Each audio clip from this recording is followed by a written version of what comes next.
Programa O Poder da Palavra. O Poder da Palavra. Com a apresentação de Rodolfo Godoy.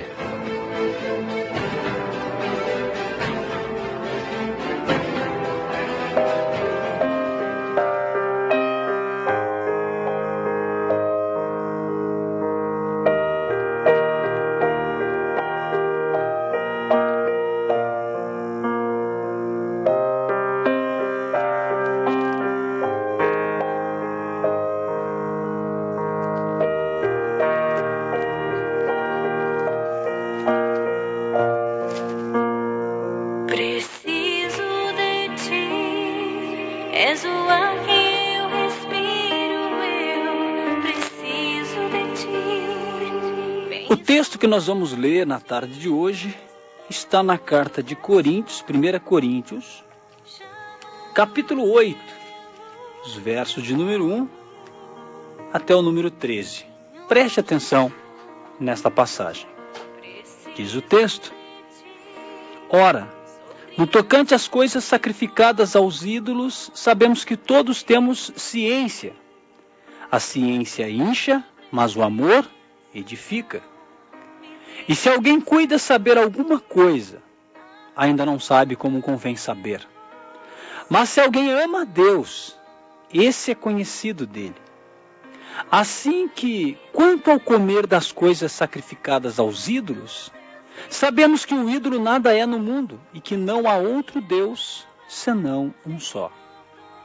Porque, ainda que haja também alguns que se chamem deuses, quer no céu, quer na terra, como há muitos deuses e muitos senhores, todavia, para nós há um só Deus, o Pai, de quem é tudo e para quem nós vivemos. E um só Senhor Jesus Cristo, pelo qual são todas as coisas, e nós por Ele. Mas nem em todos há conhecimento. Porque alguns até agora comem no seu costume para com o ídolo, coisas sacrificadas ao ídolo, e a sua consciência, sendo fraca, fica contaminada. Ora, o manjar não nos faz agradáveis a Deus, porque se comemos, nada temos demais, e se não comemos, nada nos falta. Mas vede que essa liberdade não seja de alguma maneira escândalo para os fracos, porque se alguém te vir a ti, que tem ciência, sentado à mesa no templo dos ídolos, não será a consciência do que é fraco induzida a comer as coisas sacrificadas aos ídolos? E pela tua ciência perecerá o irmão fraco, pelo qual Cristo morreu. Ora, pecando assim contra os irmãos e ferindo a sua fraca consciência, pecais contra Cristo. Pelo que, se o manjar escandalizar a meu irmão, nunca mais comerei carne, para que meu irmão não se escandalize. Carta de Paulo aos Coríntios, capítulo 1, versos de 1 até o versículo 13.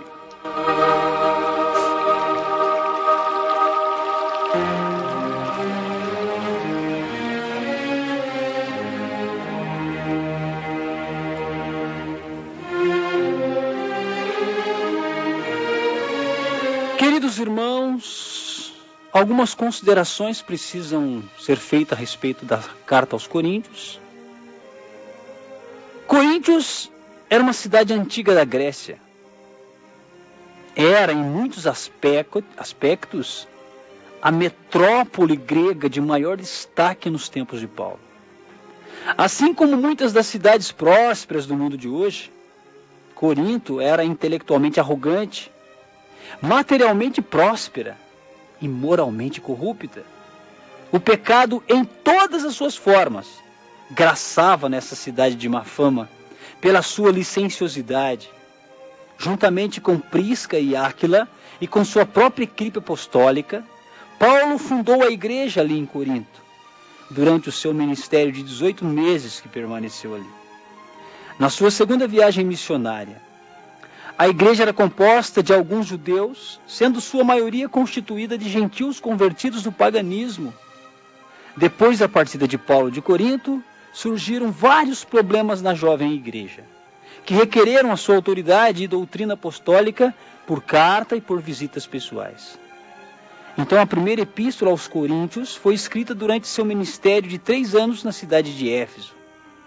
Na sua terceira viagem missionária, Paulo soube em Éfeso dos problemas de Corinto. Depois, uma delegação da congregação em Corinto entregou uma carta a Paulo em que ele pediu instruções sobre vários assuntos. Paulo então escreve esta epístola tendo em visão os informes ouvidos e a correspondência recebida daquela igreja. Paulo tinha 2 motivos principais ao escrever esta epístola: tratar dos sérios problemas da igreja de Corinto de que fora informado.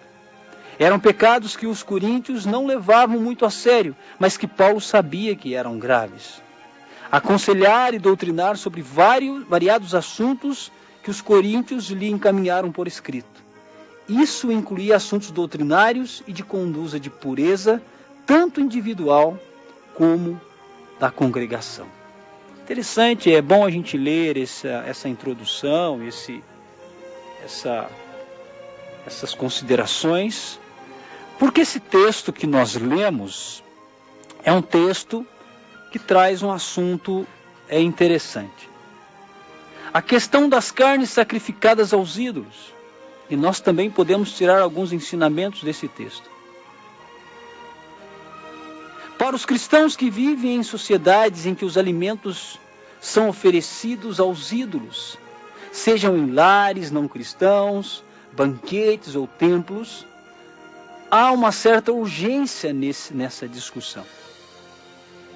Nesse capítulo, nós vamos ver que há obrigações do Evangelho que são impostas a todos os cristãos. O apóstolo conclui com o mandamento de que todos deveriam se tornar seus imitadores, como ele é de Cristo. E as palavras introdutórias no que se refere aqui começa com uma citação da carta que os coríntios lhe tinham enviado. O texto diz: reconhecemos que todos somos senhores do saber, isto é, que todos temos conhecimento dos sacrifícios e ídolos. Paulo vai repetir essa expressão lá no versículo 1 e no versículo 4, no tocante, ou seja, relacionado a esse assunto. Podemos, portanto, presumir que o conhecimento que o versículo 1 se refere era: sabemos que o ídolo de si mesmo nada é no mundo e que não há senão um só Deus. É bem possível, queridos, que a totalidade desses versículos seja uma citação que reflete um ensino normativo. São normas de Paulo sobre ídolos, deuses e sobre o Deus vivo e verdadeiro. A quem os coríntios se converteram. Eles se converteram ao Deus verdadeiro a fim de se tornarem cristãos. E o que nós vemos aqui é que, aparentemente, é o que dá para notar nessa carta, alguns cristãos estavam frequentando um templo que tinha ídolos. E frequentando esse templo, eles comiam o alimento que ali era oferecido. Então, com esse exemplo que eles estavam dando, eles estavam também encorajando outros cristãos a fazer o mesmo. Ou pelo menos, eles corriam o risco de fazer outros cristãos a fazer o que eles estavam fazendo. E os que o faziam podem muito bem ter discutido o caso teologicamente e chegado à conclusão que não havia problema no fato de um cristão participar de uma festa, uma vez que o próprio Paulo ensinara que havia somente um único Deus e um único Senhor, e que um ídolo não era absolutamente nada. Mas a coisa não é bem simples assim, meu querido. Isso, nós estamos supondo aqui que eles poderiam ter discutido isso, uma vez que Paulo já não estava mais com eles. Provavelmente eles tinham discutido essa questão entre eles e chegado à conclusão que não havia problema nenhum de frequentar outros templos que continham ídolos e comer essa comida. Parece que alguns até estavam defendendo o seu direito de comer em um templo de ídolos, enquanto outros não tinham tanta certeza se isso era viável. O que a carta nos dá a entender que era uma questão que eles estavam discutindo ali e não chegaram a lugar nenhum e foram perguntar para Paulo. Eu quero abrir parênteses aqui, meus queridos. Quantas questões que nós nos debatemos nos dias de hoje e também não conseguimos ter uma resposta. Cada um fala uma coisa. As tatuagens, os piercings, os modismos, as músicas não teológicas que estão dentro das igrejas, os ritmos, tantos ritmos dentro das igrejas, enfim, tantas coisas. Cada um vai puxando para o seu lado. Mas esse texto vai nos ensinar algumas coisas. Porque tudo é de Deus de fato. A música é de Deus, a arte é de Deus, a cultura é de Deus. Se hoje nós estamos vivendo uma cultura paganizada, é porque faltam homens cristãos na cultura para influenciar a cultura. Então os que comandam a cultura, os modismos, a arte no nosso mundo, são pessoas que não têm a comunhão com Deus. Tudo é de Deus, queridos. Todos os ritmos são de Deus. Tudo pertence a Ele. E eles estavam nesse dilema. Eu posso comer a carne imolada ao ídolo? Seria a pergunta de hoje: eu posso ouvir essa música que não traz nenhum tema religioso ou cristão? Eu posso usar um piercing? Eu posso fazer uma tatuagem no meu corpo? Será que eu posso? Eu posso frequentar uma balada? Será que eu posso? Alguns diziam que sim, outros já não tinham tanta certeza. Paulo, então, ataca o problema ao declarar o perigo de a sabedoria ensoberbecer as pessoas. Uma vez que a fé cristã significa relacionamento com os demais em amor. O amor, queridos, edifica as pessoas. Por quê? Porque o amor procura conceber algumas bênçãos aos outros. Então ele envia uma advertência aos cristãos que pensam saber tudo a respeito dessa questão. Talvez estejam equivocados. Eu trago isso também para o nosso contexto. Quantas questões que nós de fato não sabemos direito o fundamento. E queremos ter respostas imediatas e dizer que não tem problema. Paulo está dizendo: tomem cuidado com a sua sabedoria. Tomem cuidado de acharem que sabem de tudo. E essa advertência que ele envia aos cristãos que pensam saber de tudo a respeito dessas coisas e a resolvem de acordo com as suas satisfações. Existem questões do nosso tempo que é assim. Eu explico porque me convém, porque vai me satisfazer. Eu não procuro saber se o outro está se escandalizando, se eu estou prejudicando o outro. E o relacionamento nosso com Deus, o nosso com os outros, precisa ser semelhante ao relacionamento nosso com Deus. Deus nos edifica, eu preciso edificar o meu irmão. Deus não me escandaliza, eu não posso escandalizar o meu irmão. É disso que Paulo está falando. De repente, não há problema, mas se escandaliza o meu irmão, se o faz pecar, então isso eu não farei. Vamos continuar esse raciocínio. Muitas pessoas naquele tempo, Paulo está dizendo que muitos estão resolvendo de acordo com as suas satisfações. E por causa das suas satisfações, eles decidiram comer no templo dos ídolos. Ah, não tem problema, Deus está em tudo, nós vamos lá e oramos, e se nós oramos, Deus abençoa. Qual é o problema de estar no templo dos ídolos?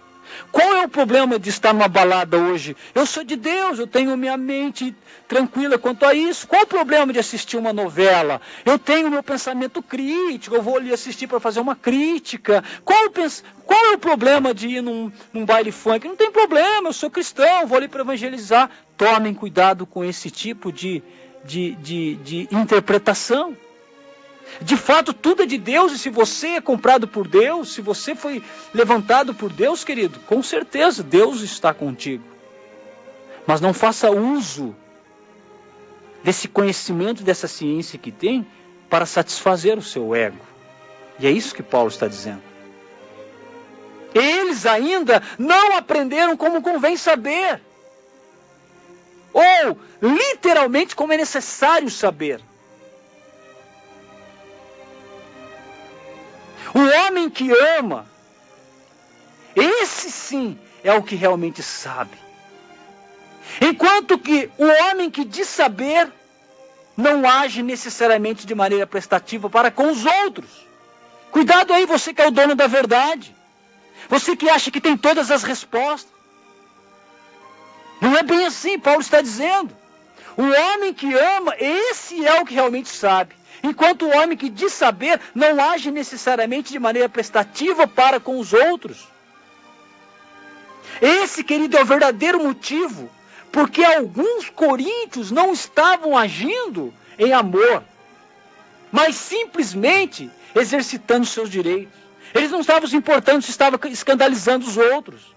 Ele dizia, eu sou do Senhor, eu vou orar sobre as carnes imoladas, está tudo certo.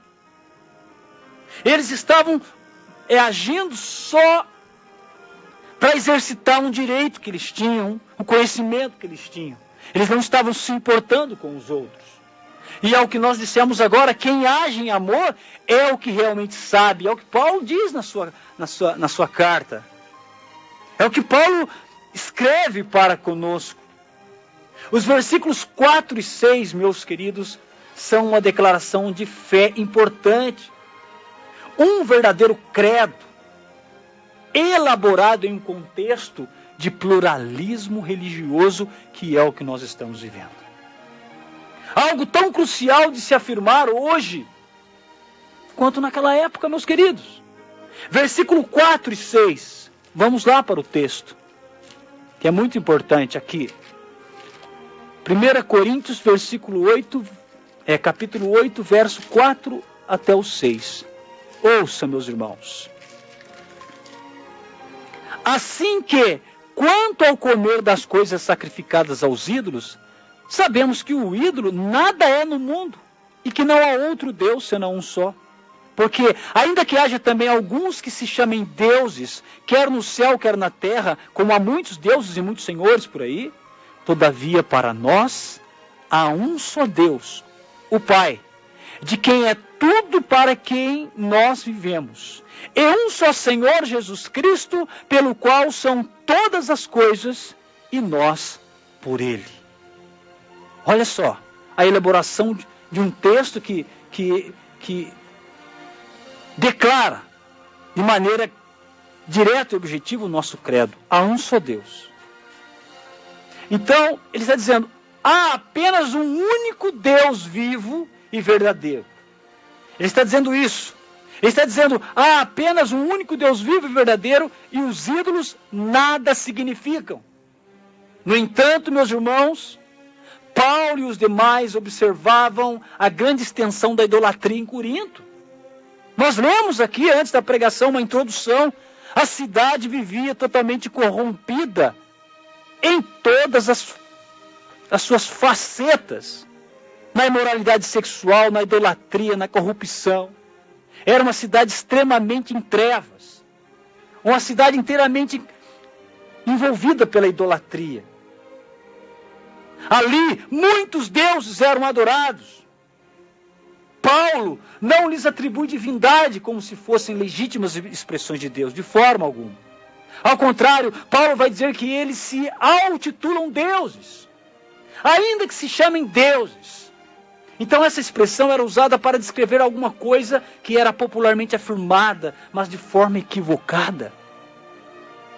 Os termos deuses, os termos senhores eram sinônimos da linguagem religiosa pagã. Paulo os utiliza aqui para contrabalançar o que diz no versículo 6. Todavia, para nós há um só Deus. Então aqui existe uma forte declaração negativa, uma forte declaração de negação. Todavia, para nós há um só Deus, o Pai, que é o Criador de todas as coisas e para quem os cristãos existem.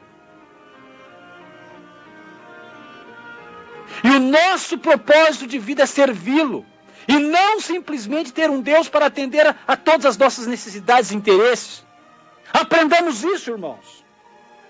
Conhecemos, então isso não tem problema, eu gosto desse piercing no nariz, eu gosto dessa tatuagem, eu gosto desse modismo, eu gosto disso, eu gosto daquilo. Tomem cuidado.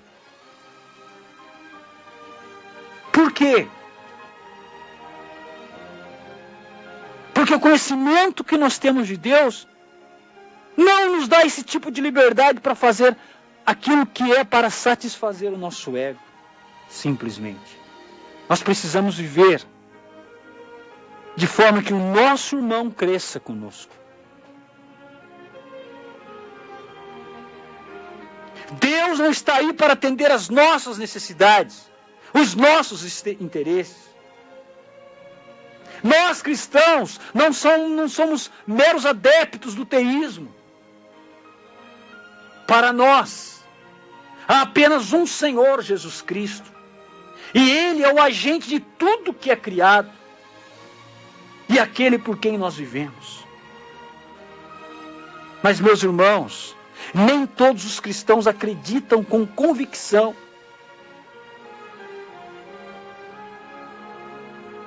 que um ídolo não tem poder.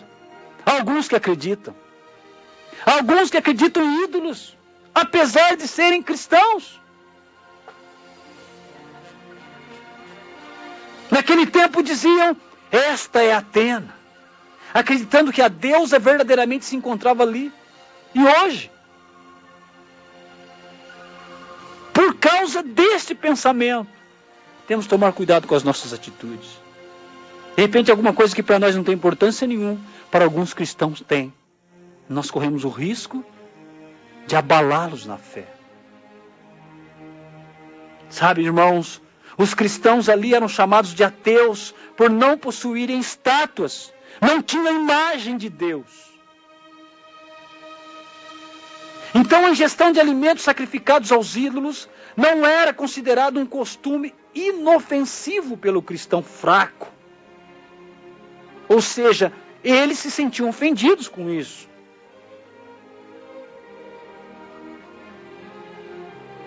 Quando outros cristãos ingeriam algum alimento sacrificado ao ídolo, os mais fracos se sentiam ofendidos, se escandalizavam, se sentiriam corrompidos. Um ponto de vista defendido ainda hoje por alguns cristãos, principalmente no Oriente. Os presunçosos cristãos de Corinto concordariam com o princípio estabelecido em relação aos alimentos. Entretanto, eles são advertidos no sentido de que o exercício da sua liberdade, ou melhor, o seu direito, como eles diziam, poderia ser prejudicial àqueles que eram mais fracos do que eles. Meu querido, às vezes você é bem informado, você tem conhecimento de muitas coisas. E por isso você faz, sabendo que tudo é de Deus e que você é submisso a Deus.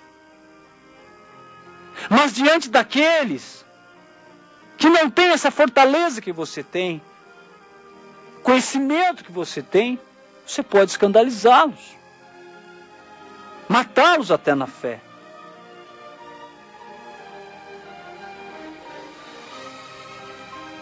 E é isso que Paulo está tratando aqui.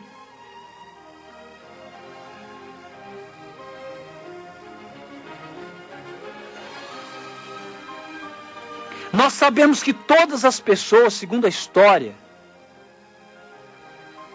todas as pessoas importantes de Corinto eram convidadas para 3 festas pelo presidente dos jogos. E eram festas pagãs. Eram festas que terminavam com adoração a ídolos e comidas oferecidas a ídolos. E Paulo então temia que um cristão, ao ver outros cristãos comendo no templo dedicado a um ídolo, que esses cristãos mais fracos cedesse à pressão para se conformar e tropeçasse na fé. Olha a preocupação de Paulo. Então esse cristão seria destruído, porque ele era fraco, e ele voltaria às atividades pagãs em decorrência da atitude daqueles cristãos que comiam no templo dedicados aos ídolos, para provar que um ídolo nada significava. Olha só, meus queridos, o que estava acontecendo. O que se sentia forte e tinha o conhecimento, ele ia lá e comia os alimentos consagrados àquele ídolo, e ele dizia, não tem problema, porque Deus é o Senhor. Porém, os mais fracos se escandalizavam. E poderiam até comer, e comendo, poderiam voltar às atividades pagãs. Olha a preocupação.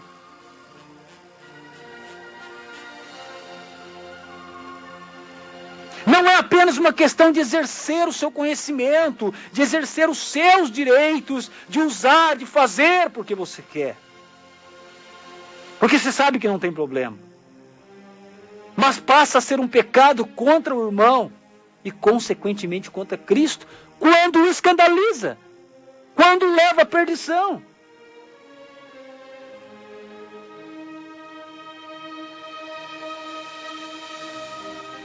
Dado o relacionamento bastante próximo entre o Senhor e seus filhos, algo que Paulo descobriu em sua conversão, que prejudicar os cristãos é o mesmo que prejudicar a Cristo.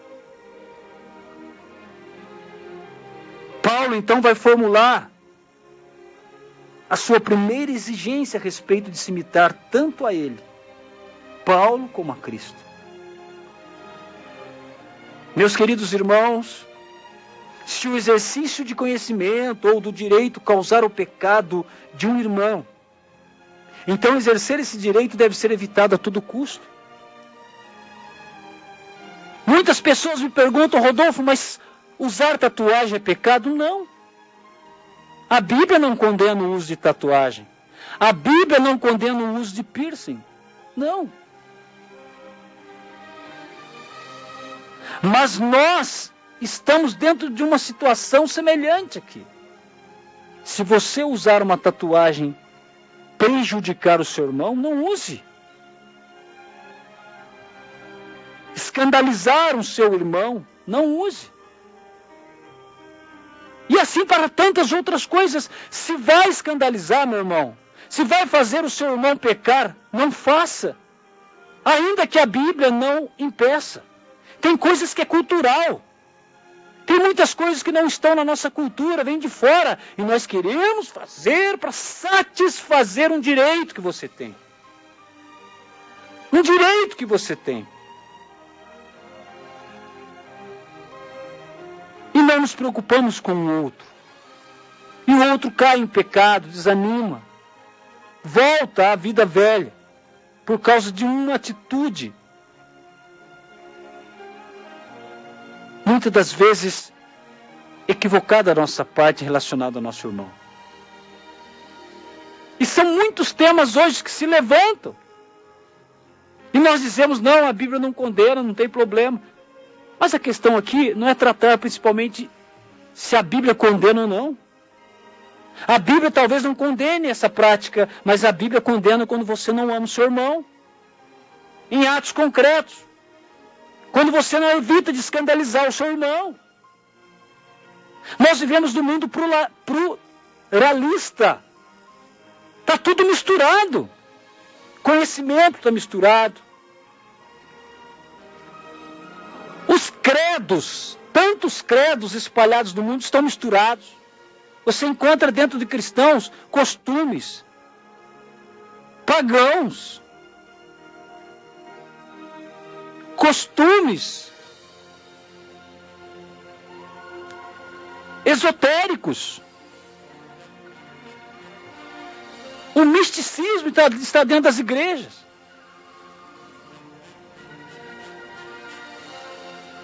mas não tem problema, eu sou do Senhor. Claro que tem problema, meu querido. Nós não podemos distorcer a palavra de Deus. Nós não podemos dizer que amamos a Deus e não amamos o nosso irmão. E amar não é dizer eu te amo. Amar é muito mais que isso. A nossa atitude pode edificar meu irmão, o próximo. Mas ela pode também destruir o próximo. E é disso que Paulo está tratando. A comunidade de Corinto era assim vasta em problemas. Nós estamos tratando de uma situação, mas tem muitas outras que nós poderíamos conversar aqui. E Paulo então responde à carta daqueles irmãos que estavam perguntando para ele o que nós devemos fazer. Nós estamos numa situação difícil.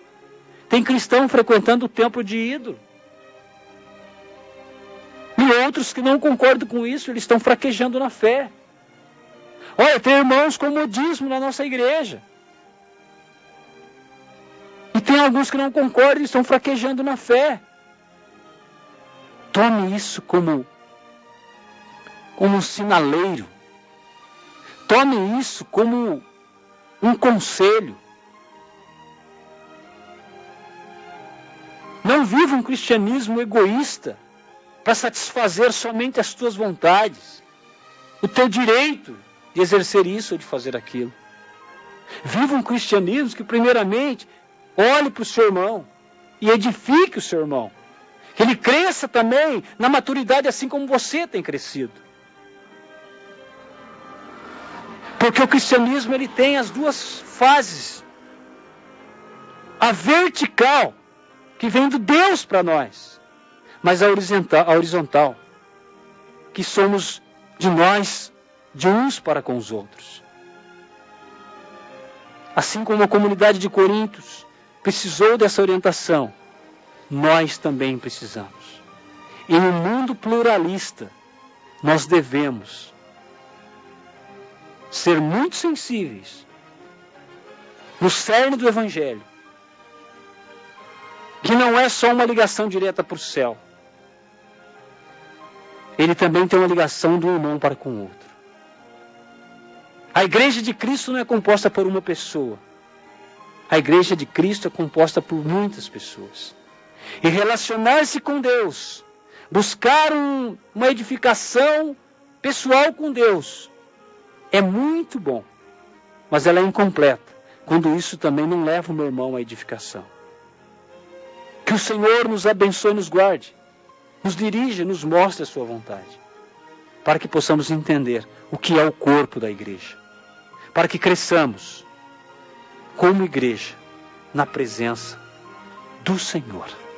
Que Deus te abençoe e te guarde em nome de Jesus. Amém.